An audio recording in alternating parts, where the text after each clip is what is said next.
Good afternoon, Zachariah Jackson, BASA News. Wow, I'm here in Piscataway, New Jersey. That's the place. And who am I interviewing?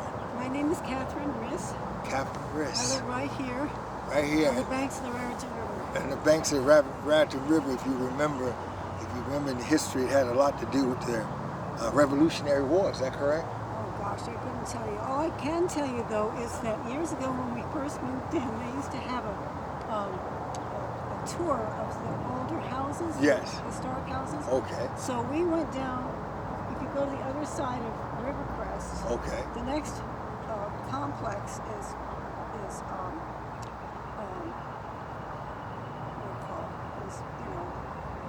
semi-detached houses things, but there's an old house there, a frame house. Okay. And before they built those semi-detached places, the owner of that old house let us go in, and he showed us a trap door.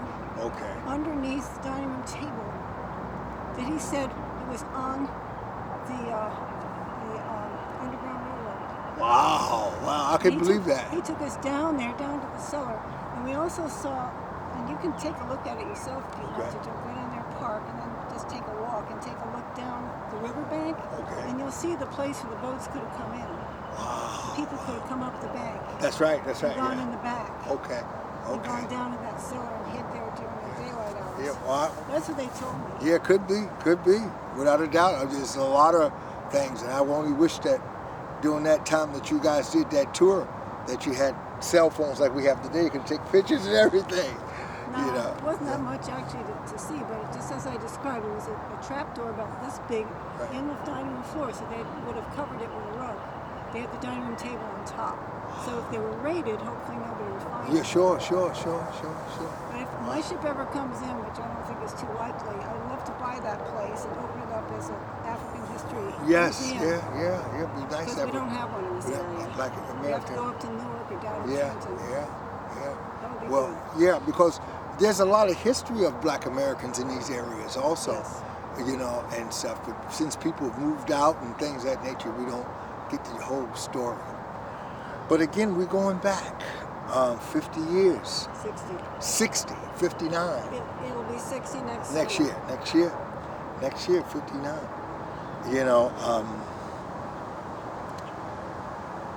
We look back, we're going to open up the file going back 59 years. We're at 2022 today. 2010, 2000, 1990, 1980, 1970, 1963, on August 28th, 1963, Dr. King directed a march with 250,000 demonstrators. Probably not. It's probably under 200,000. You know how people like to exaggerate or whatever. But you were part of it. I was. You were. So you're the first person that I'm interviewing, going back in time, open up this time capsule. And I've heard a lot about the march. Well, let me give you a little background. Come on. Because I think the thing that people today misunderstand the most about the big march is they see the footage, they see everybody's in their Sunday best, and it looks like a Sunday school picnic. Okay. And in a sense it was. Sure. But what they don't understand is the context. Okay. Remember, 62 was relatively quiet. I mean, there was activism, there was things going on, but it was in 63 when the Civil Rights Movement really had some serious opposition. Okay. That was the Birmingham Bus project. Okay. That was when Dr. King was arrested. He wrote his letter from the Birmingham jail. Okay. He was actually in solitary confinement for a while. All right. And that was in the spring. That was, I think, April or May of 63. I think it was April, if I remember correctly.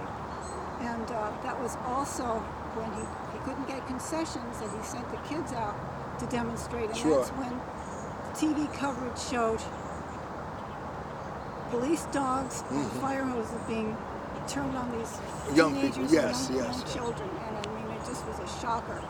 So there's a lot of danger. And then June 12th, that was the day Medgar Evers, may God rest his soul, was assassinated June 12th was June 12th, 1963. 63, Okay. in his own driveway. Yes. Because he was actively registering black folks to vote. Now he was in Louisiana or Mississippi. Either Alabama or Mississippi, I Okay. forget. I got the postmenopausal brain. I don't Sure. remember details like that. But down one of those deep south states, and he was murdered right in his backyard. Yes. So, it was a dangerous time. It was a frightening time. Well, let me ask you this right here, A Kathryn. lot of folks that came to the big march came straight from jail. Yes. I don't know if people realize that. No, I didn't know that. But Kathryn, let me ask you this right here. We're going back to 1963, and I'm only going to say what people that would be a little bit knowledgeable of the civil rights struggle and that time frame, which was the great height of the Jim Crow law. Oh, tell me about it. Segregation law at the highest. Ugly. I'm going to ask you, what was your preparation, a young, innocent white girl? How innocent I was. You mean, how did I get involved in it? Yes. Well, that's a little bit of a long story. We have time. But, I would have grown up on the North Shore of Long Island with the rich white folks, except that my dad, my late father, may God rest his soul, never mercy upon him, had a roving eye, and he had actually taken up with a woman that became the second wife before I was born. Okay. So, to make a long story short, my parents separated. Dad spent his money on wife number 2 Okay. and couldn't afford the child support, couldn't afford the alimony. And back then, they didn't garnish deadbeat dads' wages. Sure. Back then, it wasn't, Not like they do didn't today. happen. No. So my mother kept negotiating for some money if it was a lesser amount, and promises were made that weren't kept. And to make a long story short, we lost our home. Had to move out, and she got a job through a friend in Washington DC. Oh, okay. So we moved to the district into an apartment. Now, this had 2 effects on me. The first was a strong sense of loss, insecurity, and injustice because of losing what it seemed like it could be a secure and happy future. And the other was a brand new awareness that rich white northern shore Long Island folks were not all there was in this country. And so for the first time I came into contact with people from a different socioeconomic background, from different countries, and from different races. Okay. And when I found out, I had never seen segregation during in the North. Okay. But when I moved to Washington, the signs were everywhere. White, colored, white, colored. And you could see the white facilities were so much nicer and cleaner and more modern, and the colored facilities were old and run down and ugly. And it was wrong. It was just plain evil. And I could see that. I could see it was unfair and unjust. Sure. Just like my father not paying the child support was unfair and unjust. So, I had some personal bones to pick, shall we say, that gave me a sense of solidarity and sympathy with people that also had bones to pick, if you want to put it that way. So anyway, when I was, the first demonstration I ever attended, I was, I think, 13 or 14, because this was back in the Kennedy administration. Sure, that's right. And Kennedy had just sent 6,000 advisors to South Vietnam. Okay. Well, my mother's best friend, who was my other mother, Dagmar Wilson, may God rest her soul, she started an organization called Women's Strike for Peace. Okay. And she, as part of that, she organized a march right opposite the White House, right on 16th Street in the park there. And my mother and I attended. That was the first march I went to. And then after that, I started to learn some things. And I learned about the fact that there were some meetings of the Congress of Racial Equality in downtown Washington on a Thursday night. So I started going down there. Okay. And, I was a white kid. I was by myself, so I was kind of just an observer. But I joined CORE. I was an active member. Okay. And that first year, that I was, 14, 15, all I was doing, I was passing out literature. I was picketing. They wouldn't let me do anything illegal or might risk my getting arrested because it said if that happened, they could get an additional charge of contributing to the delinquency of a minor. Okay. So I couldn't do anything really active, but I picketed, I marched, I helped desegregate the local Woolworth store where the lunch counter was. Heard a lot about Woolworths. Lunch counter was all white, so I picketed outside that while that action was going on.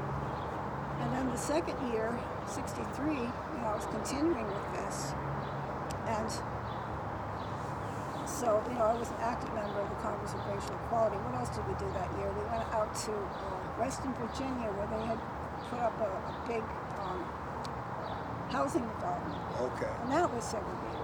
Okay. So we went out there and I picketed and passed out literature to try to get that into the Sure.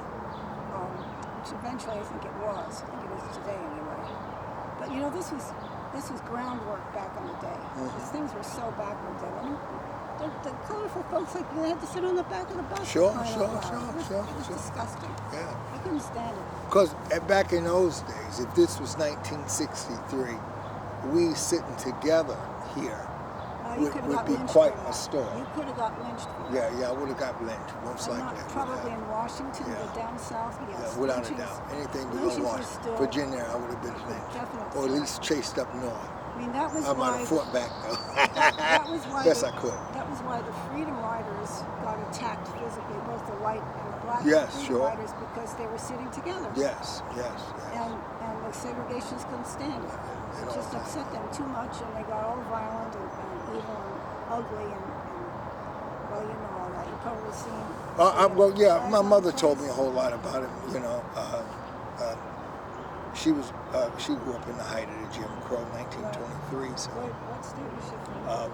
Originally, they came from Dawson, Georgia. Oh, yeah, but we've been in New Jersey.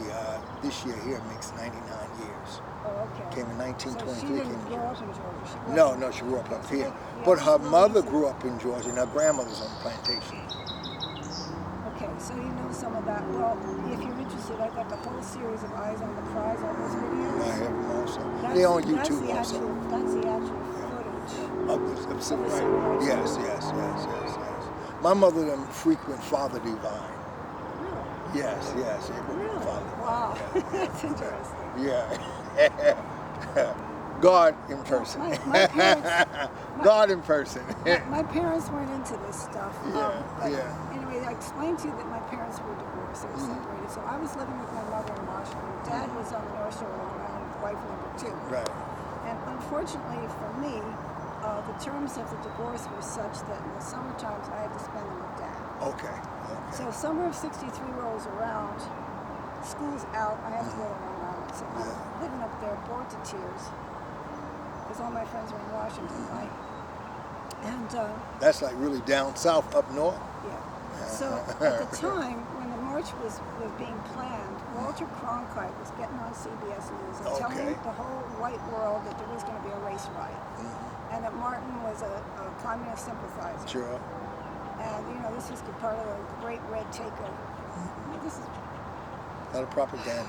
Typical right-wing propaganda. You still hear it today. A bunch of nonsense, but that people believe what they want to believe. How close was your father to Hyde Park? I have no idea. I don't know where Hyde Park is. That's where the Roosevelt Library is. He was in North Park, Long Island. Okay, because Suffolk County. All right. So anyway, so I told Dad I was going to go to a big march, and my father said, "No daughter of mine is going to be part of any race riot." So I told him, it's not going to be a race riot. It's going to be a peaceful demonstration. I'm going to go on the core bus from the Port Authority with the rest of them. So you came from New York and went down? Yeah, that was my plan. Okay. I was going to take the train into Manhattan and get on the Port Authority bus, because there were so many buses going to Washington. Yes. Well, Dad didn't like the idea. I mean, I'm only 16. Right? Sure. And I guess he might have maybe thought that what Walter Cronkite was saying might be so. Yeah, exactly. I don't know if he thought that or not, he didn't say. But anyway, he couldn't talk me out of it. So it ended up happening that Dad said, well, in that case, I'll just take you there myself. Oh, wow. Yes. So he and I got into his little red sports car, because Dad was a playboy. got his little red sports car, convertible, and we drove down to Washington. We were going down the New Jersey Turnpike, and there's a sea of buses going by. I mean, a sea of them, and they've got these big banners: "Freedom now! I am a man! Voting rights! Civil rights!" But this is like a million of them. It's like a river of buses. So we're driving along, and Dad says, "Oh, we'll never get into Washington this way." Because remember, this is before JFK Stadium was built, so there's Sure. all that parking That's there right. today. He said, "I know another way in." Don't ask me how he did it, but he took the shortcut through Washington, found a parking place at the tidal basin. Okay. And we actually walked to the... So your father went with you? He went with me. Oh, man. He went with me. I picked up a course sign. I forget what it said. Dad, I offered him one. He said, "No, I don't like that. I'll make my own sign," says Dad. So he turns the sign over, and he writes 2 tombstones. It'll say R.I.P. One's black, one's white. He wrote an equal sign in between. Underneath he wrote "Why wait?" And I think for my father that was because his experiences in the war, Sure. World War II and Korea, Okay. showed him that death does not discriminate. Exactly. And he figured if death doesn't discriminate, we shouldn't either. That's right. That was the day I made my dad an activist. Wow. I don't know how happy he was about it. But as I say, the context was such that there was a lot of fear. How close was you? I was right up front. I was in a Scully's chair section. Yeah, I was right up So front. you Front actually row seen front. Dr. King Oh, with your yeah. eyes? No, I saw them all. I was sitting there in a hard middle folding chair. Okay. Right in the middle, there was like a blank area between 2 sections of seating. I guess they had some open space for the sound system or people to walk or whatever it was. And we were just a few seats in on the right side as it faced the stage in there. So yeah, I saw everybody close up. I mean, Martin wasn't any farther away from me than, well, he's closer than that tree there. Wow. So Maybe you more like that telephone pole. okay. It was about the distance. Because we were right up front. Because as I say, we came to the march not from the back, but from the front. We Oh, actually okay. joined them just before they arrived at the Lincoln Memorial. Okay. That's how we got there. Okay. But, so we got there at the front of the march. We're sitting there listening to speeches. And there were a lot of speakers. And they were all good. But it went on for 2 hours. And my butt started to hurt. So Martin got up to speak. He was the keynote, so he was Sure. the last speaker, right? And I decided I better take a walk around. I couldn't sit anywhere. So I took a walk around the reflecting pool. Okay. And you know what? When he transitioned from his introduction into the dream part of his speech, you could have heard a pin drop. People were speechless. Nobody talked. Nobody moved. It just compelled people's attention, and it was gripping. I remember one man was standing there, was like this. It's frozen. Yeah. And I realized the reason for that was because that was such a hopeful thing that Martin said. And these people that came from jail, they came from getting beat up. They come right to the They mark. came from dogs being sicked on. And they couldn't get nice, comfortable motel rooms in No, not in Washington, not in that day. back in that day and No, age. no. My mother's other good friends, she and her husband had a house in Foggy Bottom.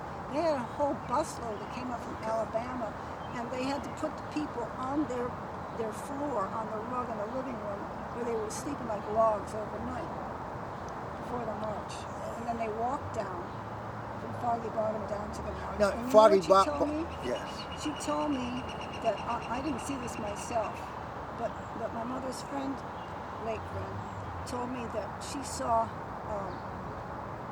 don't know if they were National Guardsmen or who they were, but some kind of military men on the street corners with long guns. Sure. Because Washington was shut down. Yes. They shut all the bars. They even canceled the Senators' baseball game that Wow. weekend. Okay. It was like a graveyard in there. Sure. And we didn't know if we were going to get attacked. We didn't know if we were going to get arrested. Sure, moving. sure, sure. We had a permit, but hey, what good is a permit when you got racist cops Sure, around? sure. Somebody could provoke an incident and start something. Sure. Nobody knew. But God gave Martin Luther King a vision and faith that vision would come to pass. So That's looking what back on he that, Kathryn, expressed. looking back on that, and let's say we move up to the 1970s, and you start seeing change.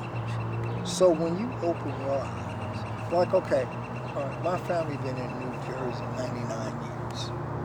So I often tell people, I say, when I turn my head backwards and look forward, I look back to the 99 years, all the way, when I look all the way up and I come this way, I'm up to 99 years in New Jersey.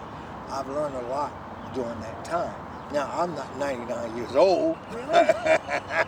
but You could afford it. I reflect on my family, the history and things of that nature, and how, different things has happened along the 99 years.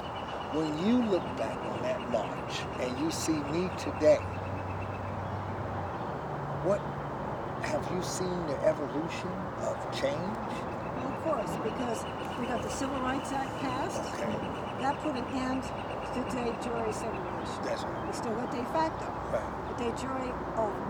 Nobody can make you sit in the back of the bus anymore. That's That's right. over. It's not going to come back. Okay, Then we got the Voting Rights Act passed. okay.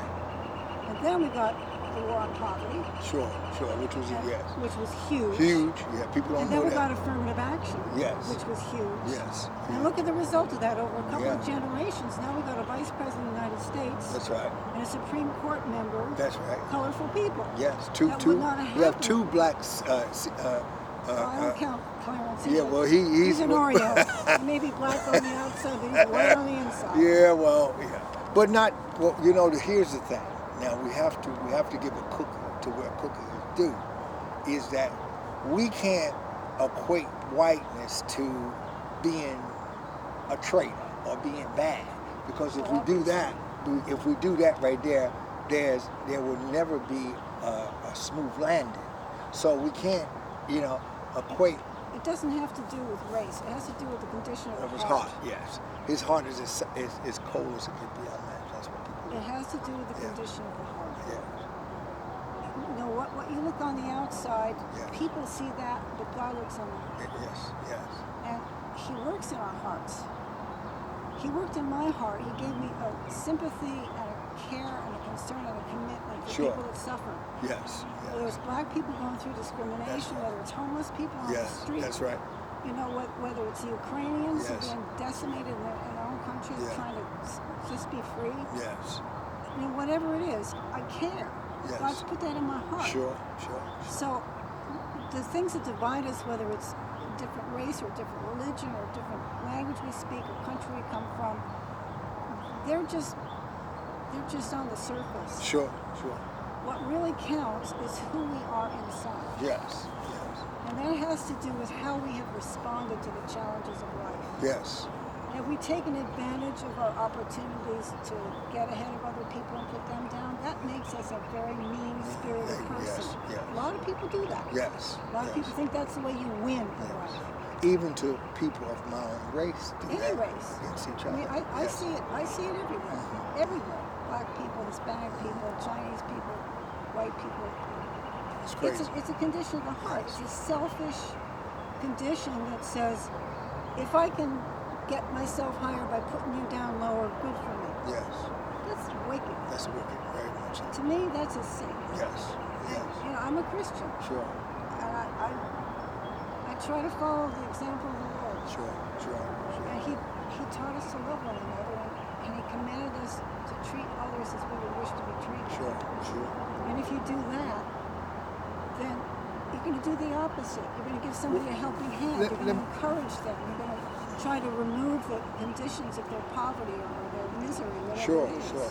Kathryn, you being 16 at the time, and after the march, what was going on in your head after the march was over? At that moment, Dr. King went one way and the marches. What was your vision of it?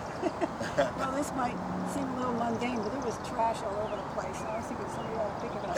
Well, I see you picked the bottle up coming up. Yeah, I do that. Yes, that's I a do most that. wonderful thing. Yes. That was the first thing, and then of course we had to go back to Long Island to finish out the summer, so I hope to see where it's moving, going forward. But the next year, I got to go to Atlantic City with the Corps bus, and sitting on the boardwalk for the Mississippi Freedom Democratic Party to get seated. I got to do that. See, the other thing was, what was it, September, that the 4 children were bombed. Okay. Mother Emanuel Church. Yes, 14th Street Baptist Church, wasn't it? Or 16th Street Baptist. 16th Street Baptist. I think that, if I remember right, that was just 2 or 3 weeks after the big march. And it was scary times again. But the march itself was like the sun came out from the clouds. It was And like freedom ring. freedom and equality and peace and brotherly love were the order of the day. And it gave us a vision that, frankly, it still carries me today, and I think it carries everybody today that was ever a part of it. Yes. Because otherwise, if we lose that vision and we see all the terrible things going on around us, with voter suppression and police murdering black folk in the streets, and all this nutty right-wing propaganda denying even that we've got a legitimately elected Democratic president in this country. All this crazy But stuff let me going ask on. you this We can get really right discouraged. here. The 28th of August, so you were basically ready to go back to school. By that time, yeah. So you went to 63, school in I was Washington. going into my senior year. In So Washington. at the end of the summer, I went back home. with my mother. Okay, so did you talk to your friends about the march? Did you? I don't remember that they were interested. Did I talk to them? I don't remember, honestly. Like, Probably people come did, out, but I don't what did you do recall. for your summer? Did you go, was that a part of the conversation? Well, I was never a popular kid. Okay. I've always been kind of a individualist. Okay. I mean, how many kids in practically all white school in upper northwest Washington, D.C. were really concerned about being a part of the civil rights Sure. movement? It was me. I don't know of anybody else. Oh, okay. I mean, there were a couple of guys. So who did you associate with? I had 2 best friends. Okay. And Neither of them was interested. Okay. Um, Did you have posters in your room and things like that? Well, later on I did. I mean, 68 I was again in Washington when Dr. King was assassinated. And I had a big poster of his portrait right in the front window because we had riots, things were getting busted up.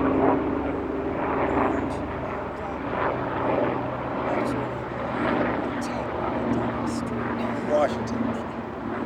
He was quiet. Johnson was president at that time. So I had that poster.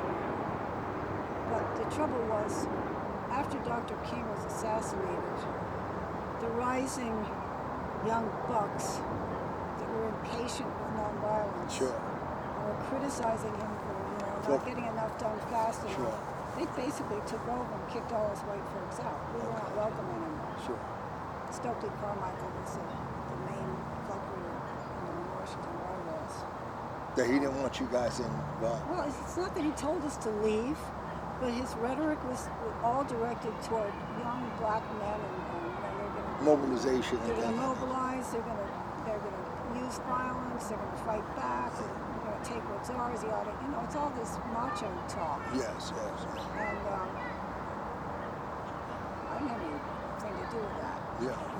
Couldn't have been a part of it I wanted to be, and I certainly didn't want to be a part of that because, although I was not a Christian at that time yet, I still believed in nonviolence because A, it's the right thing to do, but B, it's the most effective thing to do because when people are nonviolent, when they're under attack for doing the right thing, taking a moral position, a moral stance, and they don't fight back. Sure.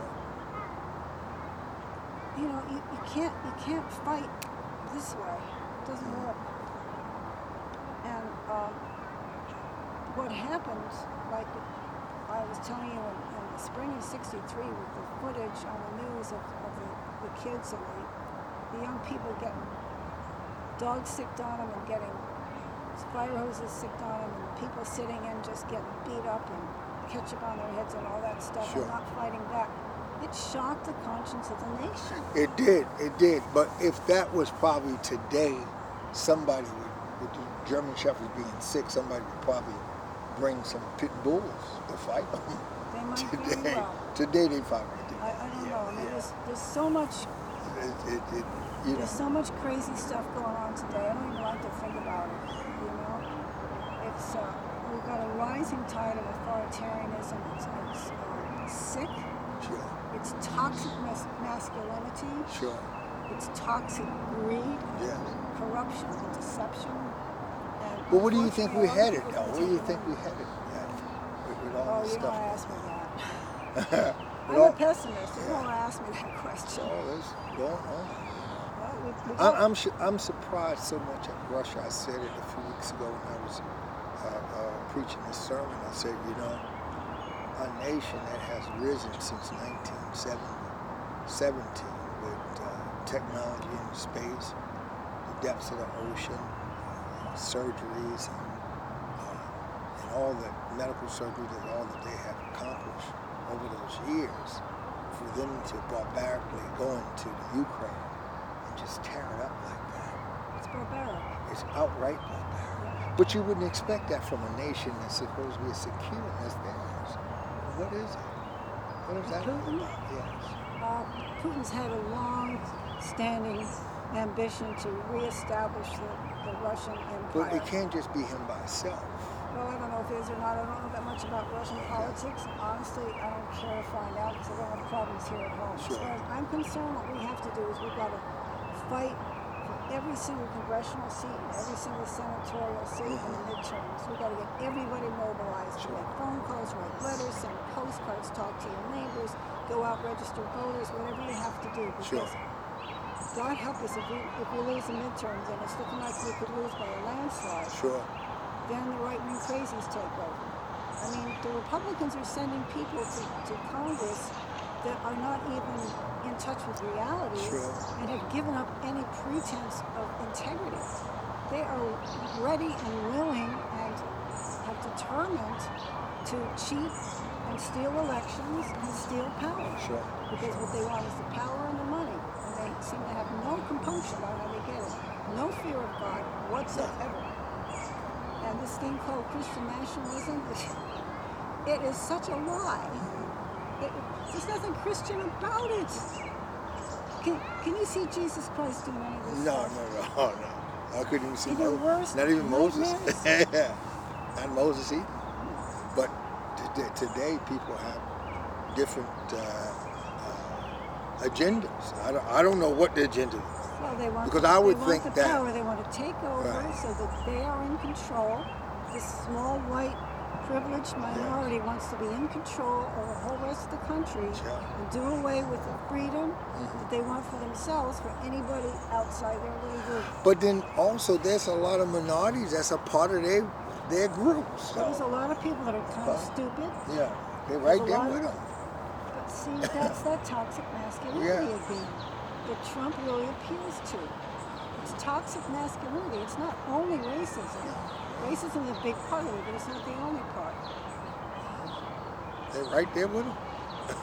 They are, You know? because there's, like I said, it's a matter of the heart. Yeah, People that are selfish, sure.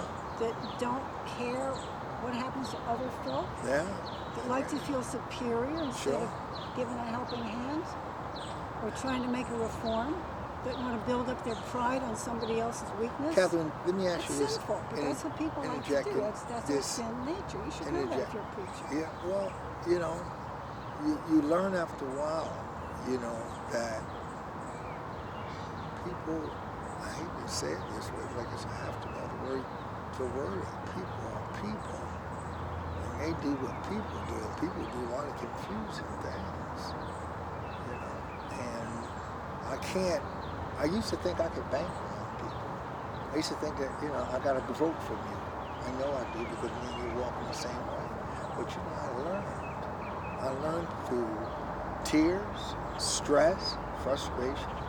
But that's not always the case. I used to think that I'm running up the hill and I could look over and pass the wand to someone else and they would take it and run up the hill and help the people. That's what I used to think. I banked on that. I knew it.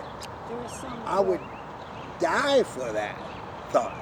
But I learned that that's not always the case. No, God has to put it into the heart of each person. And they have to make that own commitment themselves. Yes, and I think You that can't do that for another person. what the Lord was showing me in that was this thing called life is not going to be easy. You know, it would be easy if I thought that everyone that looked like me felt like me. Or we all thought together, we all walked together, we all this, that, and another. But that's not the case. Temptation comes to every soul.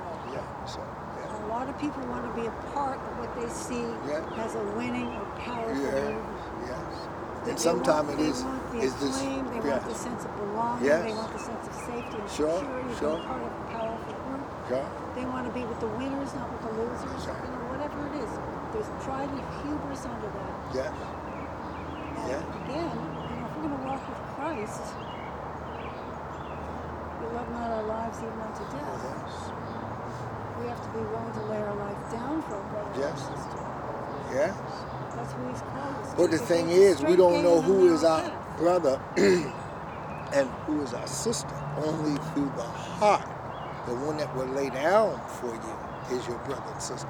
I used to think that all my brothers and sisters look like me. No, the truth is, every human being is your brother Yeah. or your sister.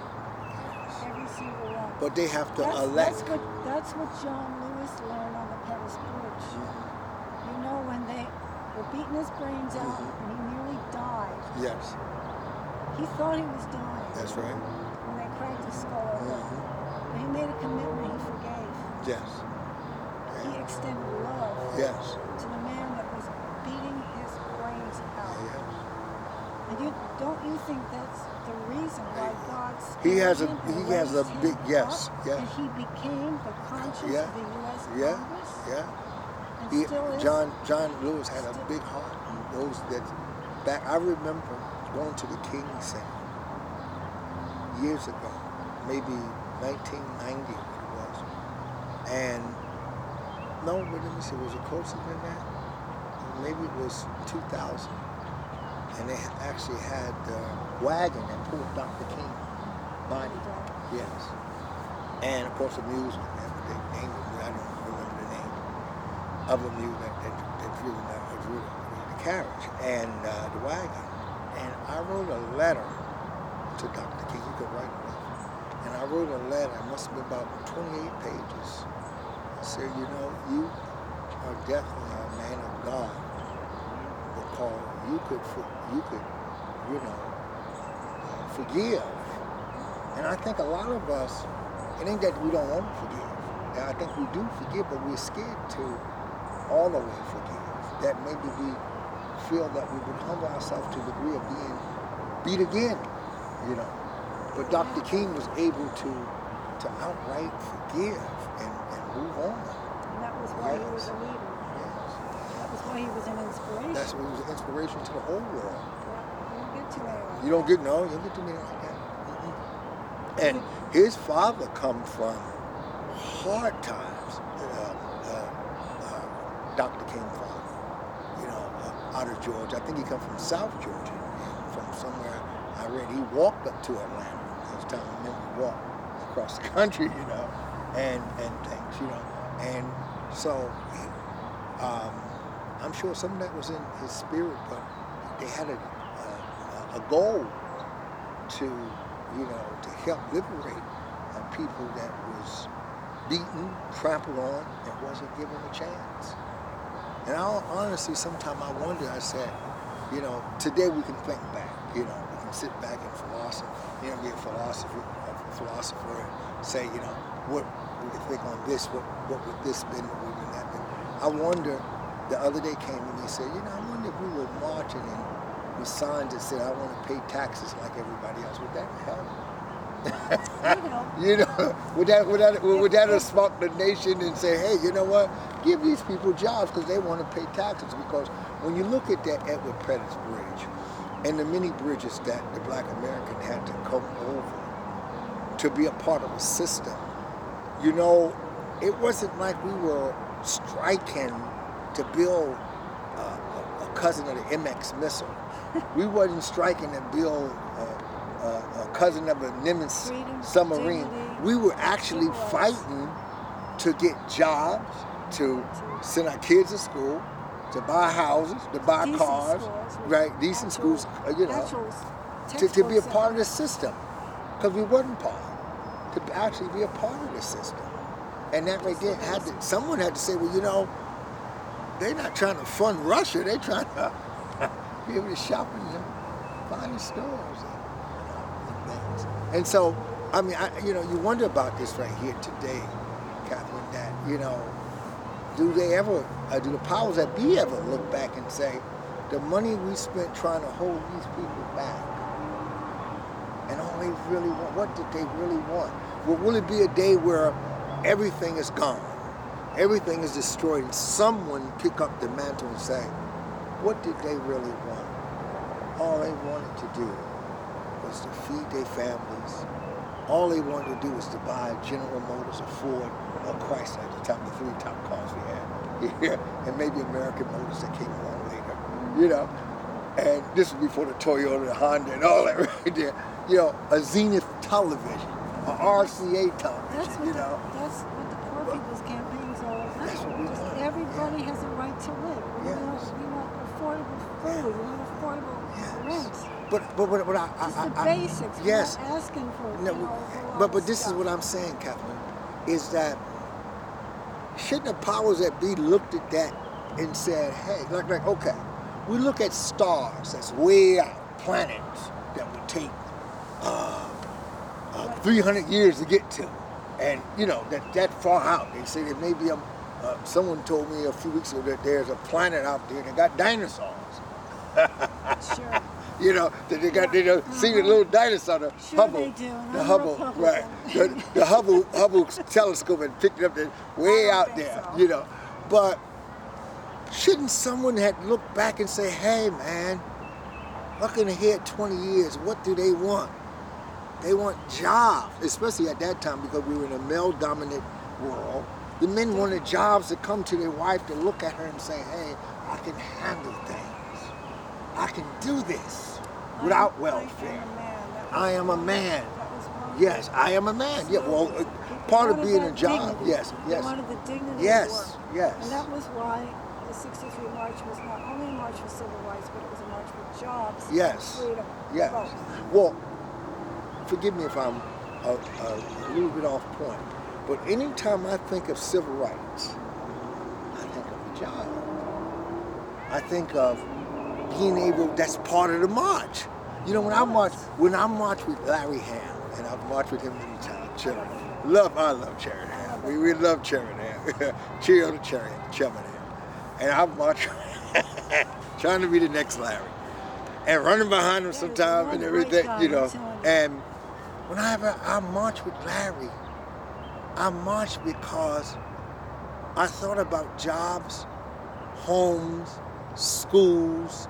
It wasn't just about police brutality, but it was about being respected. I didn't march. I often tell people I didn't march for someone to have a right to sell drugs. I didn't march for that. You know, No, the drugs came in and just really decimated the black community. I marched for those that was, you know, trying to lift their families up and build a character up for the people. So when I think of civil rights, I think of that. That's the ingredient to that cake, if you will, or that pie, or that soup. Yeah, the dignity that comes from a decent life, a life that's lived with honest work. Yes. And a reward from that work that makes you feel good about having earned it. Yes. And makes you feel better about having accomplished something to make your life better. That's what every human being wants. It's not a cheater or a crook like Trump. So yes, well, I don't know. You know, I had a period in my life where I boxed, but I only wish that I would have got the votes that Trump got even when I lost. Because he, no matter what he do, he seen to win. And you know, that frightens me too. He sold his soul to the devil. That's Yes. what I think. But Because that man has never earned an honest dollar in his life. I understand that. He has cheated and lied. Yes. And But people still defrauded. follow behind them. What is it? What because is they it? want that advantage. They're greedy for the gain. They want the money. They want the glamour. They want the gold fittings on their toilet seats or whatever. People have been very corrupted, a lot of it by television and advertising that glorifies this very materialistic lifestyle that people emulate in this country, keeping up with the Joneses. That was big back in the 50s. And that's coming back. Big. Yeah, It's still big. But to follow. If people feel like that enhances their status and their peer group, so that they raise up a little bit in the pecking order. But let me ask you this right here. In 2 years, we'll be getting ready to elect the next president. 2 years, we're going to be getting ready to re-elect the current president. Well, I would Lord like, willing. yes, I would like that. Well, we gotta But do it. I would like that. No, well, We got to make it happen. well, I'm going to try my best. But if Mr. Trump is not allowed to run, Which he shouldn't be. well, Hopefully, yes. he'll be running from jail. He's running anyway. What condition will the country, and when you got people today that's training to create havoc throughout the community, throughout the city, what condition if he is not allowed to run? Is he a reincarnation of Jefferson Davis? Has he taken that on? And do the people look at him that way? That he's, I don't know. It's possible that some do. But, really, to answer that question, you should talk to Mary Trump. She understands. the niece? Yeah, she understands her uncle, I think, better than anybody else. No one really pays her that much attention. But she's a very smart woman. I think she Maybe knows I like what to she sit speaks. down with her, but sometimes nieces don't even know uncles. Well, You understand me, I sometimes think they she knows don't. him better than anybody who's not in the family does. But Yeah, I cannot understand a man because we are so diametrically different. yes. His values and my values are 180 degrees apart. But the people He loves the wealth and power and glamour of this world. yes. I'm looking for a heavenly kingdom. Sure. I'm looking for God's kingdom. Yes. I'm looking for a kingdom of love. Yes. I'm looking for a kingdom of justice. Yeah. Looking for a kingdom of just But the common difference, I decency, believe, with peace you, and joy. Kathryn, that's different. sharing. Kathryn, that's different than a lot of people. Is that before you get there, you're doing the work now. Got We're to. but a lot of people will wait until they get there. Well, they may never get there. But they That's think what they will. You understand me? It's But kind of. what road are they on? Well, So, they may- what they- path are they taking, pro- and they- where does it lead? They take on many paths, and a lot of paths wouldn't be suited for me and you that we would support. But at the same time, they still think that when they get there, then they will change. It's kind of like a woman saying. I interviewed this woman once. She said she wanted to get married, and she wasn't going to act like a wife until she signed the paper. So I said, well, now, I said that's why he didn't propose, because you have to She's not building that Exactly. character or that value That's right. system That's in right. her life. Yes. We're like plants that grow. That's You right. put a seed in the ground, That's it right. grows into that kind That's of right. plant. That's right. We have the opportunity a plant doesn't have to change our direction, Yes. make choices and decisions that will direct us differently. Sure. But that's something we have to choose. Yes. Something we have to decide. Yes. We make decisions along those lines every day. Sure. Are we going to be a giver or are we going to be a taker? That's right. Are we going to be a truth speaker or are we going to be a deceiver? Yes. Are we going to be faithful Yes. or are we going to be selfish? Yes.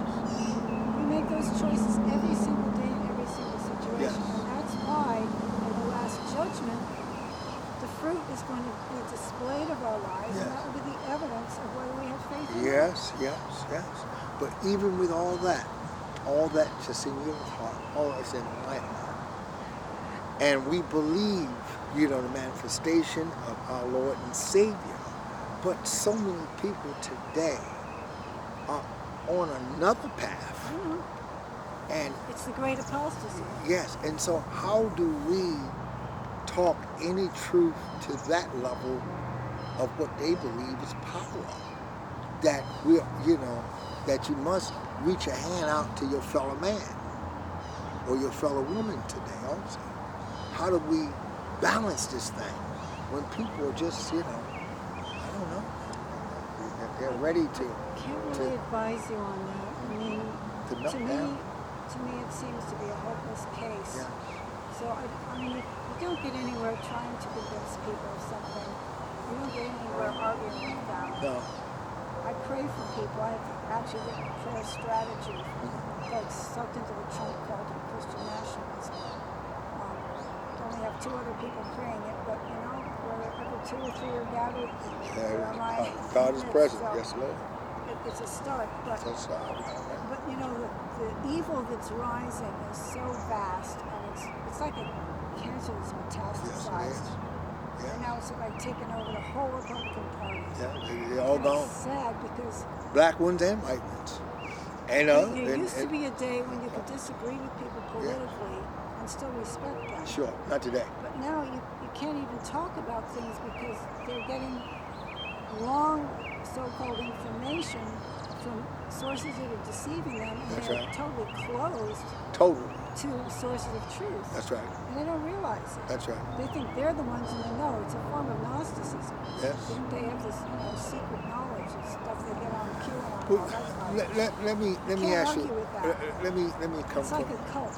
And people get brainwashed. Yes. So we have prayer, and if God is merciful, Yes. I believe that if we love our enemies and we pray for them, Yeah. we overcome their evil with good,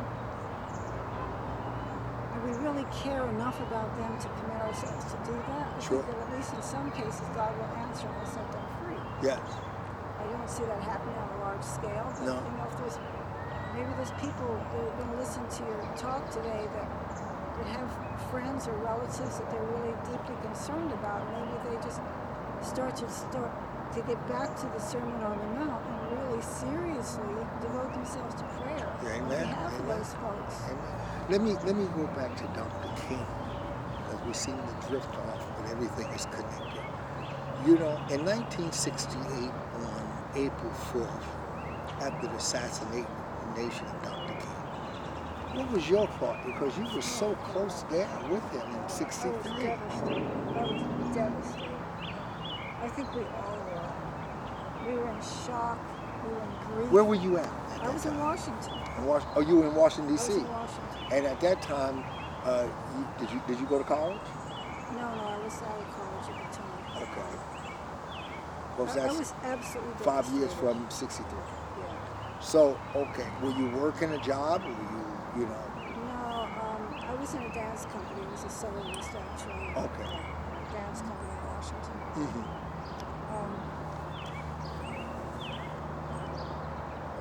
I was absolutely devastated. Mm-hmm.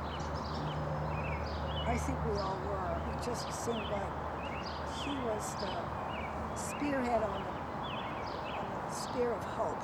Yes. And, even though he got so much criticism and so much opposition from the young bucks Mm-hmm. and the complainers Sure. and the people who wanted to take over the leadership themselves, guys only seem to want to do that. He never got bitter. Mm-hmm. He never gave up. And he just kept expanding his compassionate heart against the Vietnam War. Sure. And then for the garbage workers strike. Sure. Let me ask you that right there. I'm glad you brought up Vietnam War. A lot of people said that they didn't think that he should have said anything about Of course he should. Are you kidding me? Are you kidding me? You know how much of our tax money is squandered on the military? Sure. But it was a lot of people that did that believed that he should. I know, I remember, but they were wrong. Dr. King was a minister of the gospel. He had a heart for morality. Yes. He cared about right and wrong. He knew the war was wrong. We all did. I was part of the anti-war movement. Once there, I wasn't welcome in the civil rights movement anymore. That's where I went next, because that was the thing that needed to be done. Okay. Yes. That, and then it was women's rights, and after that it was the environmental movement. When do you think the spirit came back where you were, as a white person, welcome back? Because, you know, the last marches, we've seen a great deal of white folk marching with us.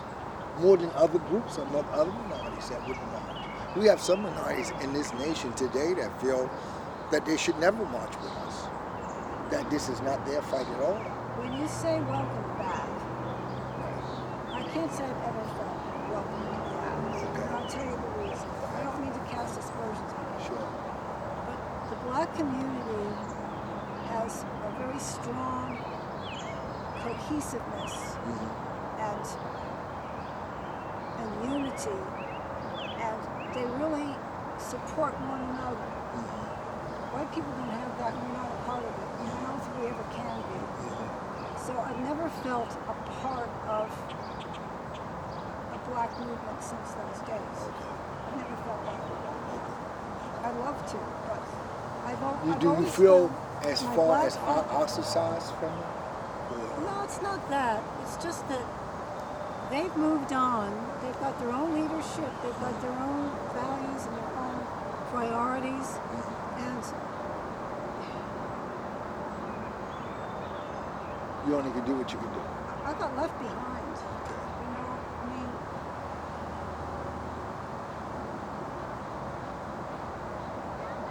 the black churches, they will embrace their own, they will promote their own. I mean, we're going to have, down in the park where I first met you, we're going to have Juneteenth celebration Saturday.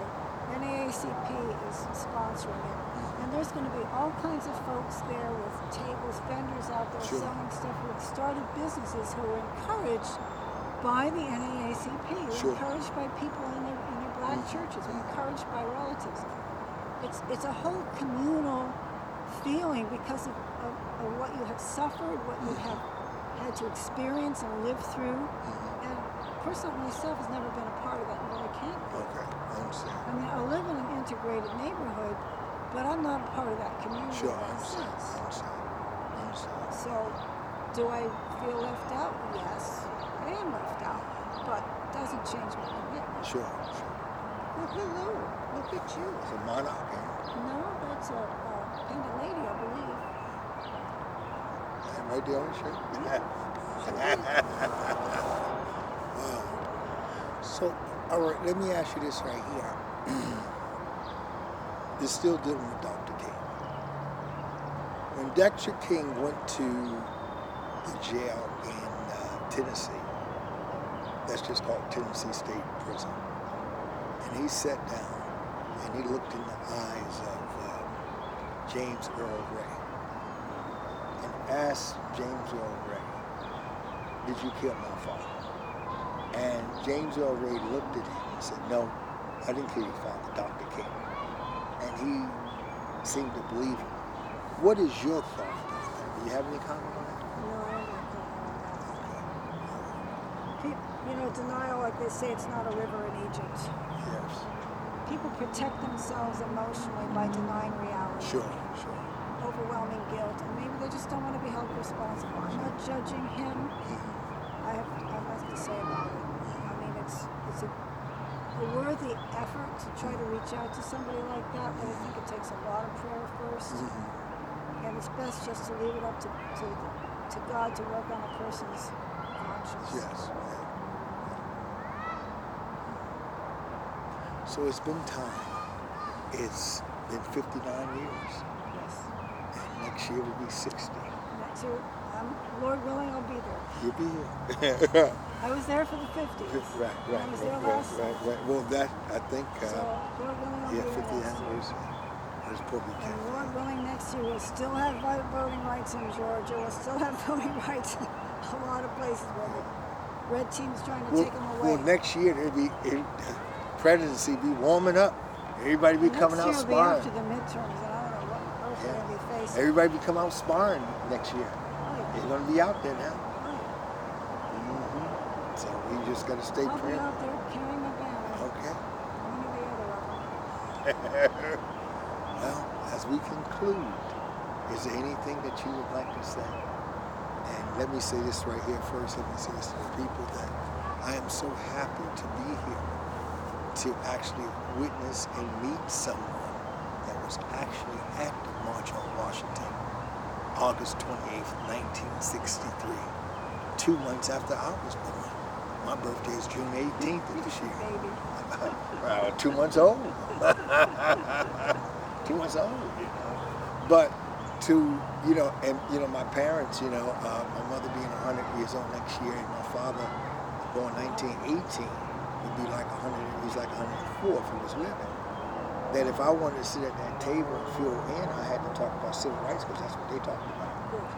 You got a good education there. I know that I don't remember the March on Washington, but I do remember as a little boy when they beat them people on that bridge, that first march, because I remember being a little child at that table, and I remember my mother and father were talking to each other, and they wasn't talking in a high tone.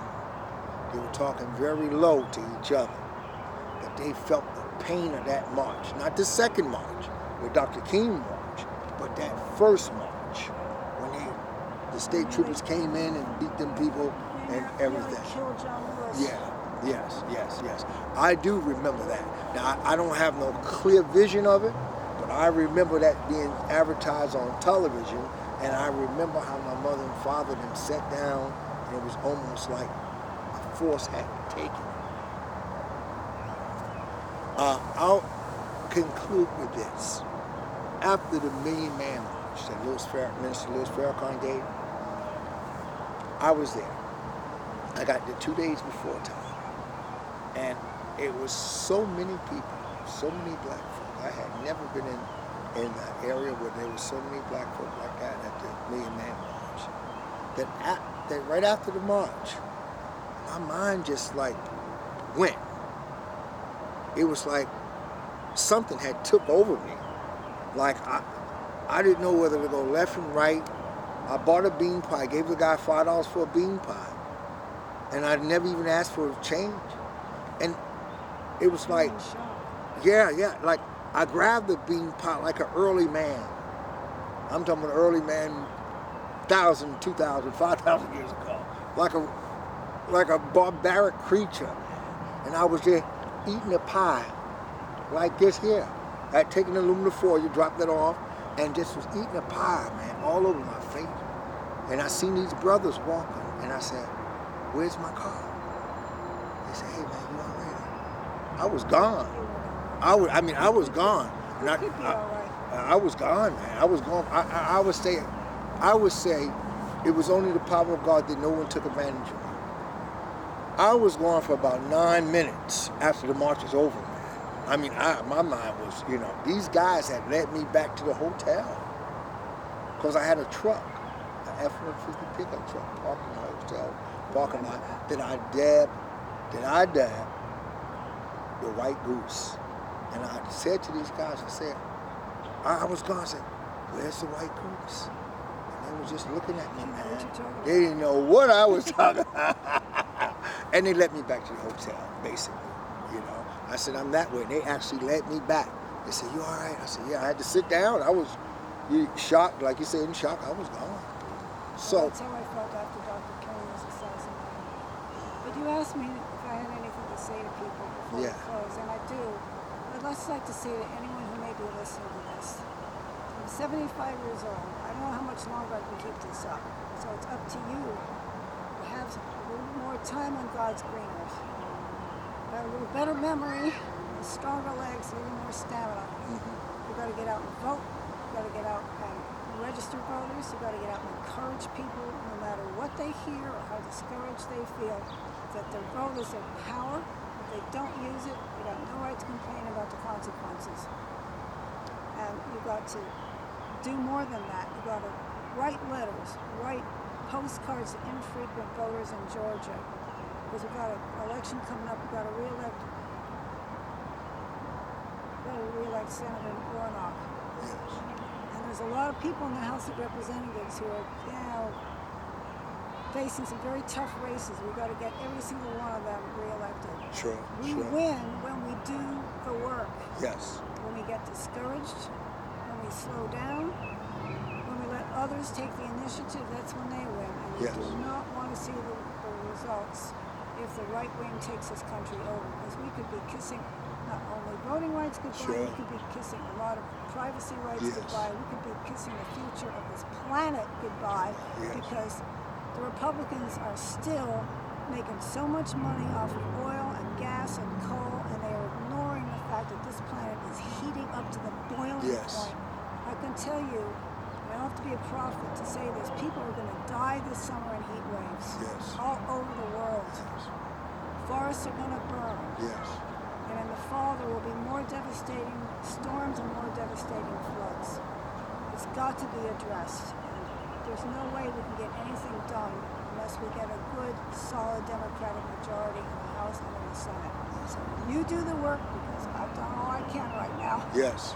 I'm not quitting, but I can't do as much as I used to anymore. So God bless you. Thank you for listening. Keep the faith. Yes. And again, you know, as Kathryn said, she need to help and we need to help. And we got to keep on. As I sit here on the banks of the Raritan River, there's a sacred thing about this river. I can't actually quote all the history of this river, but this river had something to do with the Revolutionary War somewhere down there. Somewhere I heard. Well, there was a battle down in South Bound. Yes, That's what you're thinking of. maybe that's what it is. And somewhere I read. So we're here on the banks of the Raritan River. And again, this is Zachariah Jackson, BASA News. Goodbye. Okay.